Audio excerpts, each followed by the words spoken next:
सरदार game changer नाम है serial का, तो इंडस्ट्री में भी गेम चेंजर होगा बिकॉज लोगों को they have to make good serial also. मैं इस टीवी सीरीज के अंदर में बशीर हुसैन जैदी का कैरेक्टर निभा रहा हूँ और जो रामपुर के दीवान थे। अगर आप 15 अगस्त से पहले इंडिया में रिलीज नहीं होते तो आपको उसका खामियाजा भुगतना होगा। अभी ये शुरुआत है सरदार, ये फिल्म की तरह ही बनाया। आपने तो प्रोमो देखा है, फिल्म क्वालिटी है, तो फिल्मों में तो अल्टीमेटली आना ही है। बट मैं मीडियम को डिफरेंट नहीं समझता हूँ, कंटेंट अच्छा होना चाहिए। केसी बोकाडिया हिंदी सिनेमा का वो नाम है जिन्होंने लीक से हटकर फिल्में बनाई और हिट हुए, लेकिन कामयाबी के लिए कभी उसूल आदर्श की डगर से अलग राह पर कदम नहीं बढ़ाए। अपनी फिल्मों से गंगा जमनी संस्कृति को सहेजने की जुस्तजू की और उसमें अब भी लगे हैं। ऐसी एक फिल्म और बनाई तो सेंसर बोर्ड में फंस गई। खैर, अब वो एक सीरियल लेकर आए हैं जिसका नाम है सरदार द गेम चेंजर। इसका प्रसारण 10 मार्च से दूरदर्शन DD1 पर होने जा रहा है। उससे पहले हमारे मुंबई रिपोर्टर अमजद खान ने उनसे खास बातचीत की। प्यार झुकता नहीं, तेरी मेहरबानियाँ, नसीब अपना अपना, हम तुम्हारे हैं सनम, प्यार जिंदगी है, मैं तेरा दुश्मन जैसी हिट फिल्में बनाने और फूल बने अंगारे, पुलिस और मुजरिम, इंसानियत के देवता, आज का अर्जुन, कुदरत का कानून का डायरेक्शन करने के बाद सीरियल बनाने पर किस्तूर चंद बोकाडिया यानी केसी बोकाडिया ने क्या जवाब दिया, एक बार ज़रूर सुनिए। आपका पहला टीवी सीरियल है, आपने फिल्मी दुनिया के अंदर मतलब केसी बोकाडिया का नाम लिया था, तो वो काफ़ी ज़्यादा सुपरहिट फिल्में हुई, या तमाम जो ऐसे ऐसे आर्टिस्ट हैं जिनको डेब्यू करके आज बड़े मुकाम पे वो पहुँचे हुए हैं, तो टीवी सीरियल को किस तरीके से देख रहे हैं आप? नहीं, मैं तो फिल्म की तरह ही शूट कर रहा हूँ सर। मुझे ऐसा नहीं लगता, हल्कापन पसंद भी नहीं है, इसलिए अच्छा, हालांकि और बजट होगा तो होगा।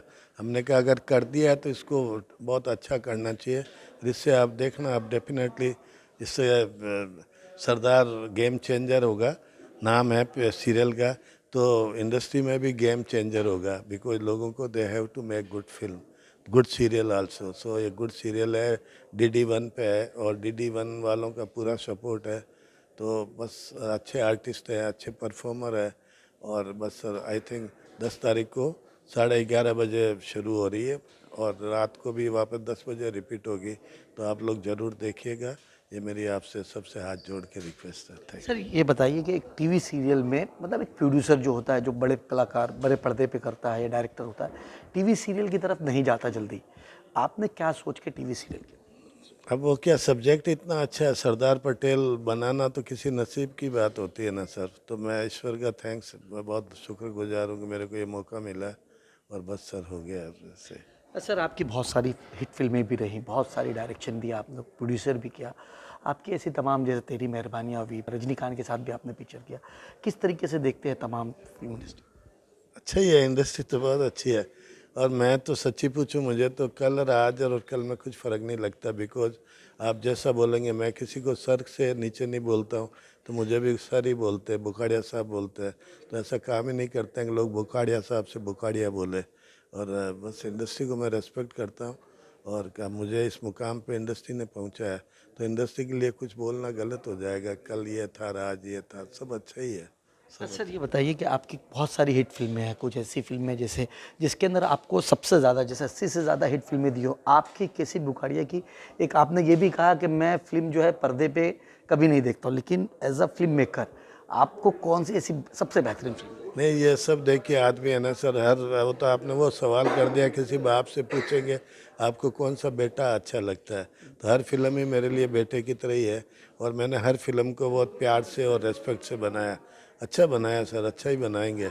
फिट हूँ मैं अभी भी, इसको 100 तक पहुंचा देंगे अगर आप लोगों का ब्लेसिंग रहा तो। सर आप वही जानना चाहेंगे कि आने वाले केसी बोकाडिया की फिल्मों का इंतज़ार करते लोग? 4 फिल्में मेरी आ रही है, एक सिग्नेचर, अनुपम खेर, अनु कपूर, मनोज जोशी, रणवीर शोरी, महिमा चौधरी, गजेंद्र आयरे ने डायरेक्ट किया। फिर गजेंद्र जी ने एक और पिक्चर डायरेक्ट की है जो सरयाज तलपते, मंजरी फर्नांडिस, फरीदा जलाल, अनु मलिक का म्यूज़िक। फिर एक तेरी मेहरबानी पार्ट 2 हमने बना दी है, वो भी रिलीज़ है। और फिर एक तीसरी बेगम, वो ऑल दो मतलब नाम से लगेगा, लेकिन मैं हिंदू मुसलमान के भाईचारे को अच्छे से प्रेजेंट किया हूँ सर। हालांकि सेंसर से मेरी प्रॉब्लम हो गई है, मेरी पिक्चर को सेंसर ने पास नहीं किया है, और बस वो वापस रिवाइजिंग में गई है, तो हो जाएगा, देखते हैं सर क्या। सर OTT को किस तरीके से देखते हैं? बड़े पर्दे को देखे, अभी OTT प्लेटफॉर्म, अब ये क्या, सब तो इंडस्ट्री समेट के तो फ़ोन पे आ गई है, तो हमको भी जैसे जो जिसकी नीड होगी वैसे ही करना पड़ेगा। लेकिन मैं तो अभी टारगेट तो थिएट्रिकल को ही किया हुआ है। थिएट्रिकल में करो चाहे सेटेलाइट में करो, उसका नाम बदल के OTT कर दिया। पर एक तरह से OTT अच्छा हुआ, उससे छोटे प्रोड्यूसरों को बहुत सपोर्ट मिला। तो आने वाली आपकी फिल्मों को बहुत सारी शुभकामनाएं। जैसे आपने कहा 4 फिल्में आ और रही हैं। मैं ना सर हर नए कलाकार और नए टेक्नीशियंस को दिल से रेस्पेक्ट करता हूँ, और जब भी मेरा बस चलता है तो उनको मौका देता हूँ मैं। तो मेरे को बेझिझक आप लोग अप्रोच कर सकते थे। देखिए, ये थे केसी बुगाड़िया, जिन्होंने बहुत सारे फिल्म इंडस्ट्री के अंदर बहुत से लोगों का मुस्तकबिल बना दिया। आज बॉलीवुड में बड़े मुकाम पे है, और आज इनका टीवी सीरियल का पहला लॉन्चिंग है जो सरदार वल्लभ भाई पटेल पे आधारित है। और इसके अंदर भी जो कास्ट लिए है काफ़ी ज़्यादा बेहतरीन कास्ट है, और आने वाले वक्त के अंदर इनकी जो 4 फिल्में आने वाली है, इसके लिए भी इनका साफ तौर पे कहना है कि पब्लिक की जो मोहब्बत है इन्हें उस तरीके से ही मिलेगी जैसे आने वाले वक्त के अंदर लगातार मिलती भी आई। केसी बोगाटिया के सीरियल में बंटवारे से लेकर आज़ाद हिंदुस्तान दिखाया गया है।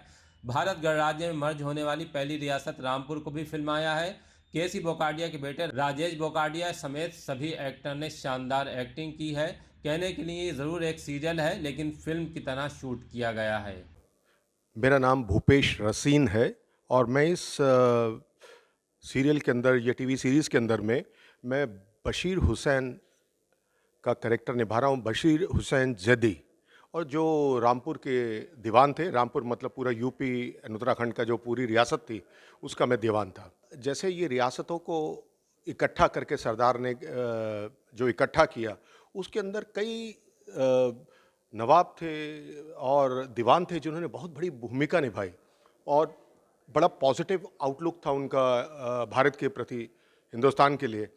और किस तरीके से उन्होंने अपने नवाब को कन्विंस करके जो रामपुर रियासत को भारत में मिलाने का एक योगदान दिया, एक बहुत बड़ा उसका कैरेक्टर है, डालिमा है, और बहुत अच्छे से मतलब पोर्ट्रे किया है डायरेक्टर दयाल साहब ने एंड प्रोड्यूसर राजेश बोकाडिया जी ने। और मैं सबसे पहले कुछ आगे जाऊं तो मैं कहना चाहूँगा, इस सीरीज़ के साथ जुड़ना ही बहुत बड़ी बात थी मेरे लिए, और मैं इसके लिए शुक्रिया अदा करूँगा मेरे पिता समान केसी बोकाडिया जी का, राजेश बोकाडिया जी का, विनोद चौधरी जी का, और दयाल साहब का जो कि डायरेक्टर हैं इस सीरीज़ के। And I have done my best, मैंने अच्छे से निभाने की कोशिश की है किरदार। बाकी व्यूअर्स बताएंगे कि कैसा किरदार था। एक्चुअली अगर आपको मैं ये बोलूँ कि रामपुर के अंदर में तो हिंदू और मुस्लिम दोनों थे, मतलब उसके अंदर में जो रियासत के अंदर में हिंदी और उर्दू दोनों बोली जाती थी, तो डायलेक्ट्स के अंदर भी हिंदी और उर्दू दोनों का मिश्रण है। एंड मुझे कोई डिफ़िकल्टी नहीं हुई क्योंकि थोड़ा बहुत अभ्यास था और उसको निभाने की मैंने कोशिश की। हमारे साथ केसी बुकाडिया जी के साहबजादे राजेश बुकाडिया जी खुद मौजूद है, जिन्होंने आज बॉलीवुड के अंदर डेब्यू किया है, और वो भी डेब्यू किया है उन्होंने एक टीवी सीरियल से, और टीवी सीरियल भी एक ऐसा जो सरदार वल्लभ भाई पटेल के नाम पे बनाया जा रहा है, जो दूरदर्शन पे रिलीज़ होगा। राजेश जी, सबसे पहले ये बताइए, डैडी हमेशा से फिल्म मेकिंग करते हुए आए, आपने टीवी सीरियल चुना और टीवी सीरियल से अपनी डेब्यू कर रहे हैं, कैसा है? सर अब क्या हुआ है, टीवी और फिल्मों में, सिनेमा में कोई फ़र्क नहीं है। जो अच्छा कंटेंट है वो चाहे वेब सीरीज़ हो चाहे फिल्में हो, कहीं पे भी वो लोग देखेंगे। आज भी रामायण रिपीट हो रहा है 6 बजे, तो हज़ारों लाखों लोग देख रहे हैं। तो content matters, medium doesn't matter. आपने लगातार, मतलब डैडी ने 60-80 से ज़्यादा हिट फिल्में दी हैं, आपने इसके अंदर डेब्यू किया, कितना हार्ड वर्क था आपके लिए? टीवी ज़्यादा हार्ड है फिल्मों से। एक तो डेडलाइन होती है चैनल की, ऊपर से लिमिटेड टाइम होता है, हमको एक सर्टेन टाइम में एक एपिसोड बनाना पड़ता है। तो टीवी डेफिनेटली हार्ड है। सिनेमा में टाइम ज़्यादा मिलता है, बजट ज़्यादा होता है, चीज़ें ईजी होती है compare to TV. Sardar Vallabh भाई पटेल के किरदार को निभाने के लिए उसके साथ जिन्ना हुआ, उसके साथ मतलब जो भी किरदार को कास्टिंग करने में कितनी ज़्यादा तकलीफ़ें आई आपको, लेकिन उसका कास्ट, उसका रोल जो प्ले करना है, उसका प्रेजेंटेशन है, उसके लिए कितनी दिक्कतें आती है एक प्रोड्यूसर को और एक डायरेक्टर को? सर दिक्कत भी आती है, थोड़ी मेहनत, ऑडिशन करना पड़ता है, क्योंकि हिस्ट्री है, शक्ल मिलनी चाहिए, मैनरिज्म मिलने चाहिए, हर चीज़, डिक्शन मिलना चाहिए, बॉडी लैंग्वेज मिलना चाहिए। तो कुछ हम लोग ऑडिशन से करते हैं, कुछ फिर मेहनत करते हैं। जैसे रजित जी ने पूरी गुजराती एक्सेंट पकड़ी है, बॉडी लैंग्वेज पकड़ा है, उनके फेशियल एक्सप्रेशन बहुत खूबसूरती से पकड़े हैं। तो है, इंटरेस्टिंग है, मेहनत से ज़्यादा मैं बोलूँगा बहुत इंटरेस्टिंग चीज़ है ये। राकेश बुकाडिया जी को आने वाले वक्त में दर्शक किस तरीके से देखेंगे? As a producer, director, TV serial में देखेंगे या फिल्म मेकिंग में? नहीं, फिल्में भी बनाएंगे हम लोग, बिल्कुल बनाएंगे। अभी ये शुरुआत है सरदार, ये फिल्म की तरह ही बनाया है, आपने तो प्रोमो देखा है, फिल्म क्वालिटी है, तो फिल्मों में तो अल्टीमेटली आना ही है। बट मैं मीडियम को डिफरेंट नहीं समझता हूँ, कंटेंट अच्छा होना चाहिए। ओटीटी को लेके लगातार देख रहे हैं कि आज कल ओटीटी का बड़ा मांग है फिल्म इंडस्ट्री के अंदर। आप लोगों का पूरा परिवार जो है काफ़ी ज़्यादा कई दशकों से फिल्म इंडस्ट्री में, ओटीटी को किस तरीके से देख? बिल्कुल, ओटीटी बहुत अच्छा प्लेटफॉर्म है, बहुत सारे अच्छे नए एक्टर आए हैं ओटीटी से, डायरेक्टर्स भी आए हैं, तो हम लोग भी पिच कर रहे हैं ओटीटी, 1-2 प्रोजेक्ट है पाइपलाइन पे, तो definitely OTT is a good platform. Rajesh ji की आने वाली फिल्म के अंदर मतलब हम किस फिल्म में देखेंगे राजेश जी को, जो डायरेक्शन और प्रोडक्शन? बहुत जल्द, फिंगर्स क्रॉस, बहुत जल्द देखेंगे आप। मतलब पाइपलाइन में है, नाम बताना नहीं चाहते? हाँ, स्क्रिप्ट लेवल पे है अभी, अच्छा। कास्टिंग नहीं हुई है, स्क्रिप्ट लेवल पे है। सरदार वल्लभ भाई पटेल का जो टीवी सीरियल आ रहा है उसके अंदर आपकी क्या भूमिका है, और दर्शक भी जानना चाहेंगे कि आपका हिंदी में डायलॉग भी है। There are many Hindi lines. You want me to say the lines? Lines say it. अगर आप 15 अगस्त से पहले इंडिया में रिलीज नहीं होते तो आपको भुगतना होगा. So I forgot the word. What is the word? आपको उसका खामियाजा भुगतना होगा. No, like even though I teach Hindi and also teach English, but then when you're in that character, it becomes very difficult. बहुत मुश्किल हो जाता है. अगर आपको हिंदी भी आ रही है, फिर भी it is very difficult to put it as an actor. So at times you have to like completely forget yourself. आपको अच्छे से झूठ बोलना आना चाहिए, तो ही आप एक अच्छा एक्टर बन सकते हैं. ऐसा इसके पहले भी आपको बहुत सारे बड़े पर्दे के अंदर भी देखा गया, कौन कौन सी ऐसी फिल्म है और कौन कौन से आर्टिस्ट लोगों के साथ आपने काम किया? I've worked many cameos. So to start with, मेरा first movie था this Rajnikant का Shivaji. It was long back, like 20-25 years back. और फिर बहुत सारे movies आते गए जाते गए, भागम भाग बहुत सारे movies में किया. And then I'll just remember and I'll tell you कि कौन से मुझे याद है. So बहुत सारे serials में भी था, जैसे कि अम्बेडकर किया था. And then this किया था, एक राजा एक रानी किया था. And yeah, so this is what I'm remembering right now. हाँ, मैंने मणिकर्णिका में भी काम किया है. As yeah, so it becomes like a stereocast, typecast कि हाँ foreigners. So मैं बहुत सारे दूसरे भूमिका में भी काम करना चाहूँगा, जहाँ पे सिर्फ मैं एज अ फॉरेनर नहीं काम कर रहा हूँ, एज अ कैरेक्टर काम कर रहा हूँ. जैसे कि वो इंडियन भी हो सकता है. So I'm ready to color myself completely brown, if that is possible. So क्या मुझे एक प्रॉपर कैरेक्टर मिलना शुरू हो जाए.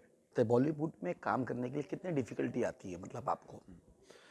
नहीं, like I would rather say ये कलर की वजह से it is very easy, है ना, बिकॉज आपको बहुत अच्छे जॉब्स मिल सकते हैं, बहुत अच्छा काम मिल सकता है, और उसके वजह से बाकी के लोग भी आपसे ईर्ष्या कर सकते हैं. अरे ये अभी आया, सिर्फ गोरा है इसलिए इसको काम मिला. And that is something which I have to look up to, because वो इतनी सारी मेहनत करके लाइक यहाँ पे इतना कंपटीशन है, और उसके बाद भी वो हमें काम देते हैं और अच्छी भूमिका देते हैं.